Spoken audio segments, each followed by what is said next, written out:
Welcome to the Heart and Soul Wellness Podcast, where we inspire women by teaching applicable skills and tools and assisting them with connecting with one another, healing, and aspiring to their highest selves so they can reach their full potential.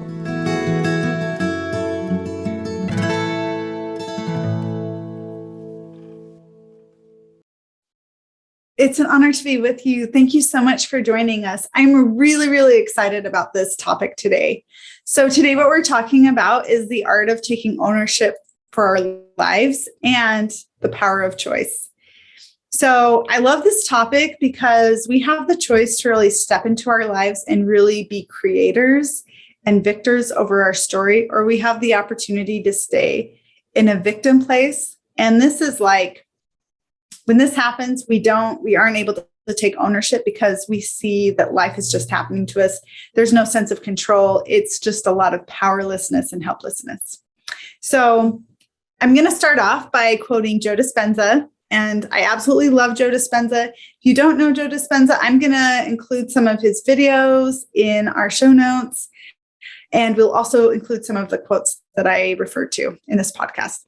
So he says, can you accept the notion that once you change your internal state, you don't need the external world to provide you with a reason to feel joy, gratitude, appreciation, or any other elevated emotion? What I like about this is we can take our own power back by really thinking about, what is it that I want to create in my life? What is it that's not working for me? And how can I create this in a way that's meaningful and that helps me with moving forward? So the other quote I want to refer to is to be empowered, to be free, to be unlimited, to be creative, to be divine. This is who you really are. Once you feel this way, memorize this feeling. Remember this feeling. This is who you really are. Again, that's from his book, Breaking the Habit of Being Yourself, How to Lose Your Mind and Create a New One. Okay, so I would like to talk about this. So two themes here. One is identifying and accepting who we really are. And the second one looks like, okay, how do I take ownership for my life? And how can I be the victor over my life instead of the victim? Okay, so each day we have an opportunity to choose whether we want to be the creator or victim over our lives. Our experiences greatly deepen and depend on the narrative we put ourselves in, meaning the story that we tell ourselves when something happens. You know, when someone doesn't show up for you, what is the narrative that you tell yourself when you don't get that job or you don't get the thing you were hoping for in your life? Or when tragedy hits so severely that your life is totally shooken, what is the narrative that you tell yourself when those things happen? What part do I want to play? We can choose. Do I want to be the victim or the survivor of my life and my story? What part do I want to play? Reacting to past stories and narratives shortcuts ourselves and our creative flow and passion to truly become victors and creators of our own story. So when we think about this,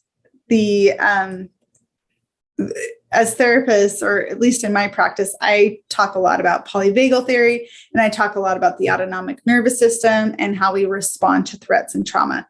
So when we have been hardwired and we have these patterns of survival that we learned as children, we automatically may go to those patterns again and again and again because it's what we learned. So our brains are hardwired to protect us. So we go into fight, flight, or freeze. And polyvagal theory basically shows like we have a window of tolerance. This is where we can regulate our emotions. Hyperarousal. Okay, this is our very agitated state and anxious state. There's no new learning that can take place in this state. Hypoarousal is when we shut down, we're depressed, we're numb. No new information can be integrated at this point either. So what we can learn from this is when we can create a sense of safety within ourselves, peace within ourselves, what that means is when the world is going crazy or when things are happening that are chaotic in our lives, we can come back to a state of calm.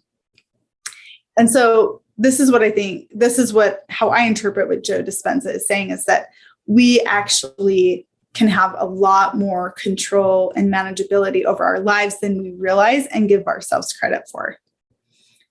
Our bodies and mind are hardwired to protect us, but also to help us survive trauma and the difficulty with staying in the past. So our bodies, obviously, like when something happens, it may trigger you and you may have past memories. Okay, so we know that can come up. We are continually reacting to past threats so that we are able to protect ourselves in the future. This mechanism keeps us from thriving and reaching our full potential. So what I mean when I say this is, yes, thank goodness we have our survival systems in place. This is how we stay alive. This is how our bodies are able to react and respond if there's a threat. But when there is not a threat, or when the threat is minimal, but yet our bodies and our minds are reacting at such a high level, this keeps us in survival mode instead of thriving in our lives. So an important practice to have are grounding techniques, or a practice that helps you with coming back to a regulated state so that your body can learn new patterns. And there's a lot of research that shows with meditation and mindfulness how people are really able to break some of these conditioned patterns that they've had and really change those patterns with the brain and the body so that the reactivity is much less. The symptoms are much less as well.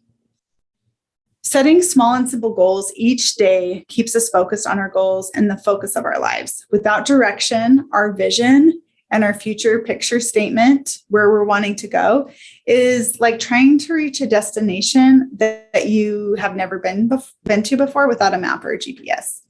So one of the ways that you can support yourself with staying in that window of tolerance, but also creating the life that you want, is to have a future picture statement. I'm going to talk about this even more in future podcasts, and I've mentioned it in some of my previous ones, but the future picture statement basically is a statement of what you want to achieve in your life, stated in the present moment. And it can change frequently. You can update it as much as you want to, but basically it is your vision or your picture of what you want to create. One of the things that Joe Dispenza talks about is, because our mind is constantly bringing us to the past, that we need pictures of what we're wanting to create, the kind of person we're wanting to be, the kind of life that we are wanting to create. This is what keeps us focused on where we're going, so that when we have a lot of stressors or triggers that are challenging, we can come back to that. Okay, so setting small and simple goals each day keeps us focused on our goals and the focus of our lives. So this is how we open ourselves up to manifestations or to creating the vision and life that we want. It's by action, it's by effort, it's by diligence, but it's also by having this image and this picture. And it's really awesome if you take like 5 or 10 minutes in the morning and do your meditation and really connect in with a picture or an image of the kind of life that you want. Start with one thing, like if it's to buy a house, or if it's to the kind of career you want to be in. Really start thinking about what those things are, putting your intention into them, but then also creating the imagery that goes along with it. And if you're not sure what that looks like, just get creative, start writing about it. If it doesn't come now, it will come with time. So number 1 is be willing to take risks and create a vision for yourself of what you want your life to look like. When you are walking the path of change, expect to face challenges, meaning that when we are doing something new, it's going to feel really uncomfortable. And what we know is that's part of the growth process. And that means that we're on the path we need to be on. So the path of least resistance will keep us where we're currently at, but the path of resistance, that is where we're going to find ourselves in a state of change. Read or look at pictures of your vision each and every day. So take 5 minutes and read your future picture statement and look at pictures of what you are intending to create in your life. And this is how you're going to be able to take steps to make it happen. And I promise you, some weird things start to happen once you start taking action on these goals and you start moving forward, like change starts to happen. Absolutely. So take small actions to be deliberate, intentional, realistic about your daily goal. Set them small each and every day, and don't give up. Keep on working on them even when it gets difficult. Great things will happen when we focus on the simple steps to achieving our goals. Be willing to open your heart up. So being willing to accept that there may be rejection, that there may be challenging experiences, and open your heart up to being willing to embrace some of the challenges that you're going to face. And the more you can be connected to yourself, the more you'll be able to buffer some of the challenges and the difficulties that you may face. If we never try, we will be unable to create what we're looking for in our lives. So if we decide that the fear is going to outweigh our courage, then we will continue to create the same patterns and the same situations. But when we decide that courage is taking us on another path and we're going to show up for ourselves, we're going to show up for others, we are creating a new story. We are creating something different. Step into the unknown and accept that you may not understand what is before you. If you have your future picture statement, that is leading you to victory. That is leading you to success. That is leading you to where you want to be. So if right now you don't see your vision and you don't even know what that is, and everything is like really confusing and feels like a mess, that's okay. Like, write down something small, right? Like one thing that you're looking to have more of in your life. It could be connection. It could be friendships. It could be more bonded to your children. It could be more time for self-care. The more time you spend with yourself, the more you're going to start to uncover and realize and understand what things are important to you. And that's going to give you direction and focus. So a big part of this is trusting the process, because things don't always work out the way we want them to. Sometimes we are hoping for something to work out and it doesn't. So I love, I'm trying to remember where this came from, but just the idea of being happy with whatever comes your way is a way of really cultivating this compassionate awareness and connection with life. See, because when we engage with life in a way of like, I'm going to be happy when something happens to me, I get the job, I find the partner, I find the whatever it is that I'm looking for, we often find ourselves very depleted because it's based off of an external reward or an external situation in life that we may or may not achieve. And so if we can come to a sense of peace with where we are currently at in our life circumstances, this opens us up to more possibilities that we may not even realize that we're able to tap into. Okay. So find a team, find your tribe of individuals who are willing to do this work with you, who are willing to step into this. And we thrive when we're connected to others. And especially because those people can help us see our full potential and help us reach our full potential. One of the things I loved about my time in Africa was the women's group. They were so incredible. They were so awesome. And one thing I loved about it is a lot of the community leaders would say to me, like, this community thrives because of the women, because they come together and they support each other and they work on things. And so you would always see groups of women working together to like solve a problem, repair a fence, like so many different things. And they would like go through like their daily chores or their daily life, and they would be together.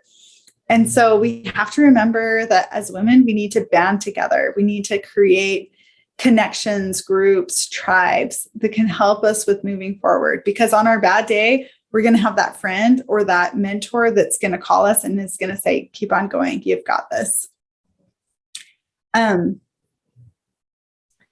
We also need to be willing to fail. Failure is not a bad thing. Failure is part of life. When we fall down, we know how to pick ourselves up and we keep on going. So as long as we are picking ourselves up, dusting ourselves off, and moving forward, that is how we're going to find success. But the idea that we all need to be perfect and just need to get this all at once really keeps us very stuck, and we're not really able to reach our full potential when we're reacting to life in this way. The reason for this is because, one, oftentimes there's this expectation that we should be perfect and know everything all at once, and that it's just we should have it all together. And the truth is that nobody really has everything all together. We're all learning, we're all growing. And so being willing to accept those weaknesses that you have is an act of courage and strength and bravery. And if we want to change our imperfections, the way we do it is through our strengths. When you start to acknowledge the things that you have working for you and the additional support you need, this is how you're going to find success. You're going to figure out new solutions or ways to navigate life. And so as you are able to understand like your next step or the next solution, and as you focus on your strengths, this is what helps us overcome the weaknesses that maybe aren't our strengths. And it's okay that we're going to have some things that are our strengths and some things that are not. And so embracing all parts of ourselves means accepting that I'm imperfect and I love myself anyways, and I'm still going to move forward with life. Okay. Discover who you are. Sit in silence, meditate, hike, get connected to the outside world and the people around you. So finding ways to get connected with others is key, but also being willing to really uncover who you are and knowing yourself is also a really important part of this journey. Okay, so also like trusting that we have the capacity to rise to our full potential. So thinking about your higher self, thinking about if you were to go on this walk and you just imagine coming to the door of your highest self and knocking at the door. And then as the door opens, like having this loving embrace with your higher self. I want you to think about what is your higher self like the person that you're trying to become? What are the qualities? What are the characteristics? Think about all of the goodness that comes from your higher self. And then part of your future picture statement can be writing down some of these things. I want to encourage you to do this work because I know that it works. I have been using this for years with myself, but I also use it with my clients. This is something that can be transformative in your recovery. And then coming back to the power of choice. Every day we have choices that are going to either align us with where we want to go or pull us away. And it's okay if we figure out, oh yeah, like this, we find something that pulled us away from our path. We just figure out how to do it differently, what solutions, supports, connection we need. And then we just make a choice to get back on the path, get back on track. Where do we want to go? What do we want to be working on? You know, if you have exercise goals and then you find that you're lacking in that area or that you've fallen out of your routine, it's okay. Give yourself a lot of compassion and then just start practicing again. All of this is practice. So then the last thing I want to hone in on today is compassion. And I know I talk about compassion a lot, but it's so key in helping us to heal, especially from perfectionism and a lot of the conditioning that we've learned. So really thinking about ways that you can be very kind to yourself.